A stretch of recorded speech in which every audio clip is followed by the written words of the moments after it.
Good morning students. आज हम class 8 में एक्सरसाइज 8.3 स्टार्ट करने से पहले उसके कुछ इंटरेस्ट के बारे में आपको समझाना है। Simple interest and compound interest. आप जानते हैं पिछली क्लासेस में आपने पढ़ा सिंपल इंटरेस्ट क्या होता है। Simple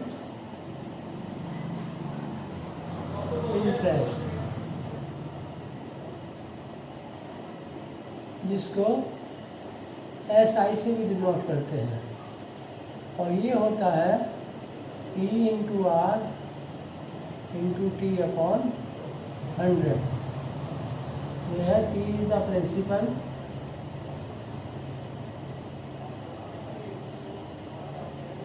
R is the rate और T इज द टाइम। ठीक है,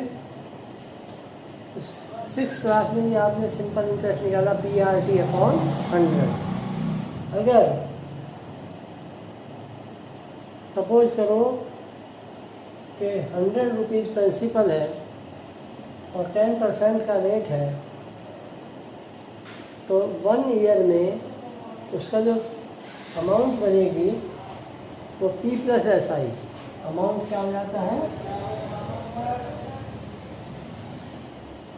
P प्लस SI, यानी जितना प्रिंसिपल और जितना इंटरेस्ट बना वो मिलकर अमाउंट बन जाता है। तो अगर प्रिंसिपल आपका 100 रुपीज़ है, रेट आपका 10% है और टाइम आपका 1 ईयर है, तो आपके लिए फार्मूला बन जाएगा PRT। P के लिए 100, R के लिए 10, P के लिए 1 अपॉन 100। 100 से 100 कैंसिल, 10 रुपीज़ का इंटरेस्ट आ जाता है। तो अमाउंट क्या बन जाएगी? 100 plus 10 equal to 110 after 1 year. और अगर 2 इयर्स का हो तो टाइम यहाँ हम 2 इयर्स डाल दें, तो यहाँ हम 1 की जगह 2 करेंगे और यहाँ हमारा ₹20 बन जाएगा। तो इसकी जगह फिर क्या बन जाएगा आपका 2 साल के लिए? 100 प्लस 20 इक्वल टू 120। ये 2 इयर्स के लिए आ गया, ये 1 ईयर के लिए है और ये 2 ईयर के लिए है। और अगर ये 3 इयर्स के लिए हो तो यहाँ पर 3 बन जाएगा और यहाँ 30 बन जाएगा। तो आपका जो अमाउंट बन जाएगी 100 प्लस 30 इक्वल टू 130। ये 3 इयर्स के लिए बन जाएगा। इस तरह से सिंपल इंटरेस्ट तो चाहे आप इकट्ठा ही 3 साल का निकालें तो PRT अपॉन 100, तो ये 3 साल का बन जाएगा। 2 साल के लिए ये बन जाएगा, 1 साल के लिए ये बन जाएगा। तो इस तरह से सिंपल इंटरेस्ट। लेकिन कंपाउंड इंटरेस्ट क्या है? कंपाउंड इंटरेस्ट वो है जो इंटरेस्ट पर भी इंटरेस्ट देता है, वो कंपाउंड इंटरेस्ट होता है। कंपाउंड इंटरेस्ट, इंटरेस्ट पर भी इंटरेस्ट। वो क्या कि जैसे ये आपका 1 साल के लिए आपका ऐसा ही आया था 110, तो ये 110 जो अमाउंट बनी 1 ईयर के आफ्टर, ये ही प्रिंसिपल बन जाएगी 2nd ईयर के लिए। तो यहाँ जो 100 और इंटू 10 इंटू 2 किया था हमने, वो ना करके 110 बनेगी और 1 साल का ही हमें इंटरेस्ट निकालना होगा। तो देखिए इसमें क्या डिफरेंस आता है। अगर मैं ये लिखूँ कि 1 ईयर के लिए मैंने टेबल बनाई, इसीलिए इसकी प्रिंसिपल अगर मैं कहूँ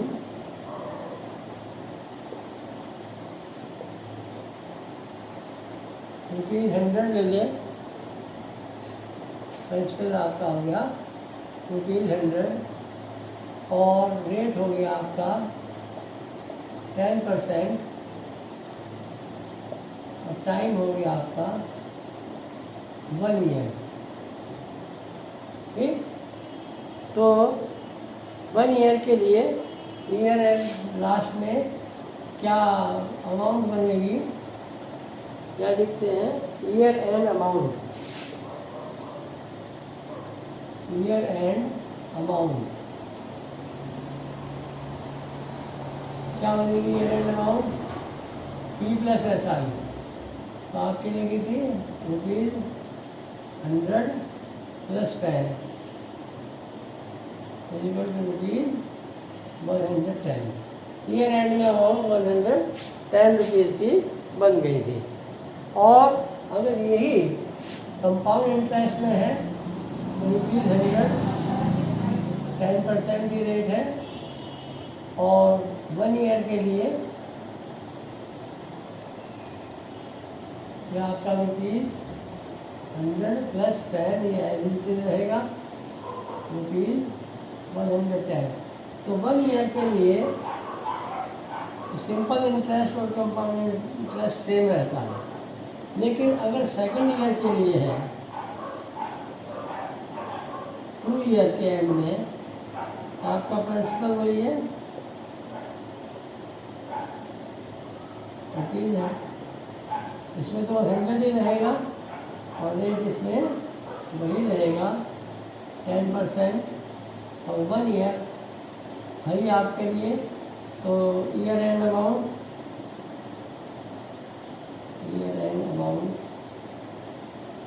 बन जाएगी ₹100 10 तो ये बनी थी, और 10% का 10 रुपये ये बन जाएगा ₹120। लेकिन ये इसकी जो अमाउंट देगी वो 110 रुपीज़ बनेगी। ये वाली अमाउंट देंगे और 10% का रेट है ही, तो इसका जो इंटरेस्ट बनेगा वो 11 रुपीज़ बनेगा। तो इसमें अमाउंट क्या बनेगी, ₹110 प्लस 10 11 ₹121। इसके अमाउंट ₹121 बनेगी। समझ गए। इसी तरह से ये ईयर सेकेंड ईयर के अमाउंट हो गया आपके, इसमें 120 रुपये हुए और इसमें 121 रुपीज़ हो गया। ₹1 इसका इंटरेस्ट बढ़ गया, एक्स्ट्रा हो गया, क्योंकि इस पर ₹1 इंटरेस्ट आगे आ गया। अब इसी तरह अगर थर्ड ईयर का मॉडल निकाला जाए,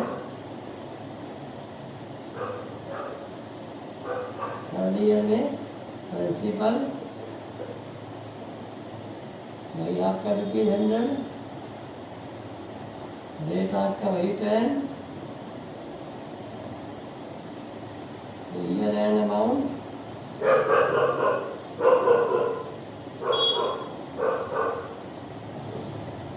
₹120 2 साल के बन गए, और 10 रुपये इसके बन गए, आ गया ₹130। लेकिन यहाँ जो सेकेंड ईयर का अमाउंट है वही थर्ड ईयर के लिए प्रिंसिपल बनेगा 1 to 1, और रेट आपका रहेगा 10%। तो इसका जो इंटरेस्ट आएगा 12 पैसे बन जाएगा।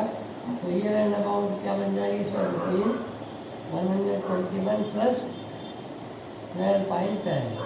इसमें जो इंटरेस्ट है 121 का 10% में 12.10 लग जाएगा। तो इनको जोड़ेंगे तो बन जाएगा ₹133.10। तो देखिए ये डिफरेंस सिंपल इंटरेस्ट और कंपाउंड इंटरेस्ट में आ जाता है कि सिंपल इंटरेस्ट तो 3 ईयर का 130 रुपीज़, 100 का 130, इंटरेस्ट हुआ 30 रुपीज़, और इसमें अमाउंट बनी 133 रुपीज़ 10 पैसे। इसमें 33 रुपीज़ 10 पैसे का इंटरेस्ट बन गया। तो इसमें 30 रुपीज़ का इंटरेस्ट, इसमें जो इंटरेस्ट है वो ₹30 हुआ, और इसमें जो इंटरेस्ट है वो ₹33.10 हुआ। 33 10 पैसे, समझेंगे? ये डिफरेंस है इंटरेस्ट में। तो इसलिए कंपाउंड इंटरेस्ट ऑलवेज मच या ग्रेटर कह सकते हैं या एक्स्ट्रा कहेंगे than simple interest. Compound interest is always greater और always maximum than simple interest. Simple interest से कंपाउंड इंटरेस्ट हमेशा ज़्यादा हो जाता है, लेकिन फर्स्ट ईयर का सिंपल इंटरेस्ट और कंपाउंड इंटरेस्ट सेम रहता है। फर्स्ट ईयर का सिंपल इंटरेस्ट और कंपाउंड इंटरेस्ट सेम रहता है, जबकि उससे आगे अगर टाइम बढ़ता है तो उसमें आपका कंपाउंड इंटरेस्ट ग्रेटर हो जाता है सिंपल इंटरेस्ट से। ठीक है, ये तो है आपका सिंपल इंटरेस्ट और कंपाउंड इंटरेस्ट में डिफरेंस। और ये कंपाउंड इंटरेस्ट जो है ये एनुअली भी लिया जा सकता है और हाफ ईयरली भी लिया जा सकता है और डे बाय डे भी लिया जा सकता है। तो हाफ ईयरली, तो ये जो हमारा सबसे पहले कंपाउंड इंटरेस्ट का जो फार्मूला बनेगा, कंपाउंड इंटरेस्ट यानी अमाउंट, इसमें जो अमाउंट बनती है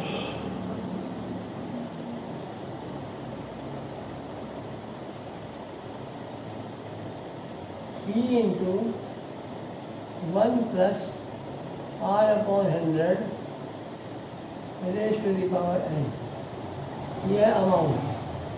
P प्रिंसिपल,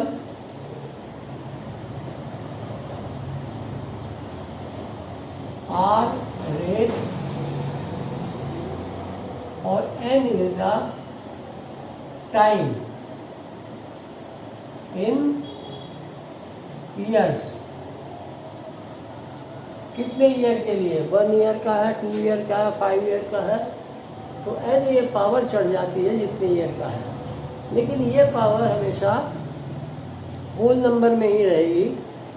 अगर फ्रैक्शनल नंबर आता है, यानी अगर हमें 2.5 ईयर का निकालना है, 2 ईयर 6 मंथ का इंटरेस्ट निकालना है कंपाउंड इंटरेस्ट, 2 ईयर 6 मंथ का अगर कंपाउंड इंटरेस्ट हमें निकालना है तो n जो है हमारा पहले हमें 2 ईयर्स का ही निकालना होगा।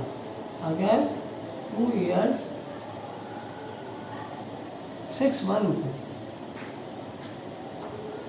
का निकालना है तो n जो है हम पहले 2 ही रखेंगे और कंपाउंड इंटरेस्ट में 2 ईयर का निकल के आएगा, वो जो अमाउंट बनेगी वो नेक्स्ट 6 मंथ के लिए सिंपल इंटरेस्ट वाले फार्मूले से लगा दी जाएगी और 6 मंथ को 1/2 ईयर, है ना। 6 मंथ क्या होता है? 1/2 ईयर हो जाता है, क्योंकि 1 ईयर में 12 मंथ्स होते हैं तो 6/12 ईयर बन जाएंगे। 3 मंथ्स का है तो 3/12 ईयर्स, तो 1/4 ईयर्स बन जाएगा। 4 मंथ्स का है तो 4/12 ईयर्स, तो 1/3 ईयर्स हो जाएगा। इस तरह से हम इसको ईयर में कन्वर्ट कर सकते हैं। तो ये आपकी एक्सरसाइज में आएगा, तब आप और अच्छे से समझ जाएंगे। ये है, और अगर रेट हाफ ईयरली हो और हमें इंटरेस्ट हाफ ईयरली निकालना हो, half yearly,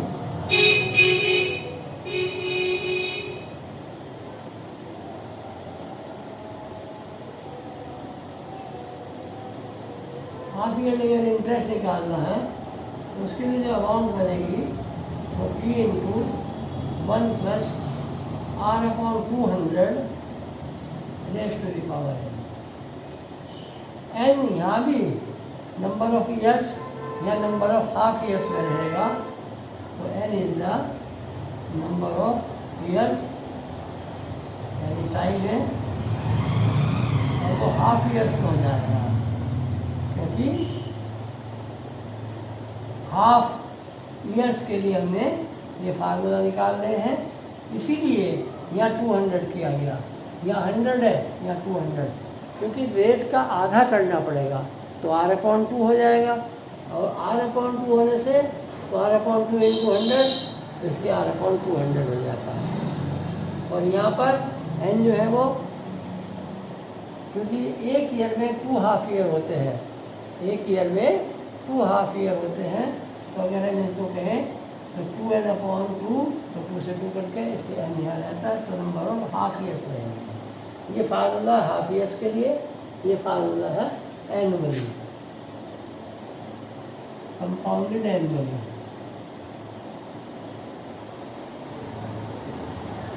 compounded annually, annually का मतलब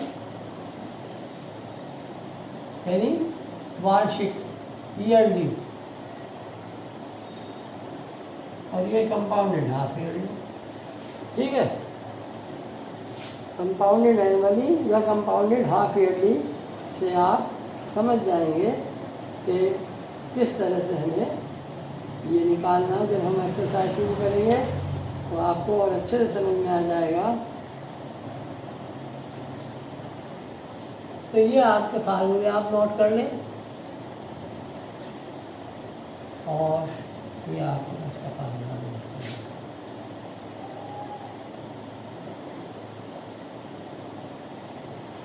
अब हम एक्सरसाइज शुरू करेंगे 8.3, तो नेक्स्ट टर्न पे लेंगे।